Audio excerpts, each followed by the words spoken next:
বাড়ি। বাজছে সানাই, বাজছে নানান বাদ্য। একটি ধারে তৈরি হচ্ছে নানা রকম খাদ্য। হইচই আর চেঁচামেচি, আসছে লুচির গন্ধ।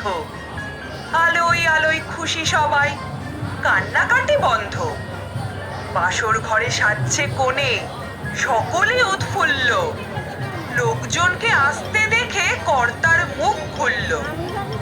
আসুন আসুন, বসুন সবাই, আজকে হলাম ধন্য। যত সামান্য এই আয়োজন আপনাদেরই জন্য।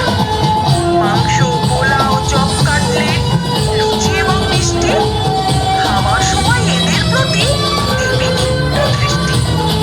পর আসেনি, তাই সকলে ব্যস্ত এবং উৎসুক। আনন্দে আজ বুক সকলের নাচছে কেবল ধুক ধুক। হুলু দিতে তৈরি সবাই, শাক হাতে সব প্রস্তুত। সময় চলে যাচ্ছে বলে মনটা করছে খুঁতখুঁত। ভাবছে সবাই কেমন করে বরকে করবে জব্দ। হঠাৎ পাওয়া গেল পথের মোড়ে গাড়ির শব্দ। উলুধ্বনি উঠলো মেতে, শাঁখ বাজলো জোরে। বরকে সবাই এগিয়ে নিতে গেল পথের মোড়ে। কোথায় বরের সাজসজ্জা, কোথায় ফুলের মালা? সবাই হঠাৎ চেঁচিয়ে ওঠে, পালা পালা পালা! দূর নয়কো, লাল পাগড়ি পুলিশ আসছে নেমে। বিয়ে বাড়ির লোকগুলো সব হঠাৎ উঠলো ঘেমে।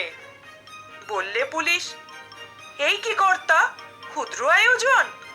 50 জন কোথায়, এ যে দেখছি 1000 জন। এমনি করে চাল নষ্ট দুর্ভিক্ষের কালে? থানায় চলো, কাজ কি এখন এইখানে গোলমালে? কর্তা হলেন কাঁদো কাঁদো, চোখেতে জল আসে। গেটের পাশে জড়ো হওয়া কাঙালিরা হাসে। আজ ডায়ানার বিয়ে, ডায়ানা যাবেন শ্বশুর বাড়ি রাজপুত্র নিয়ে। রাজপুত্র রাজা হবেন কোন দিন কি জানি।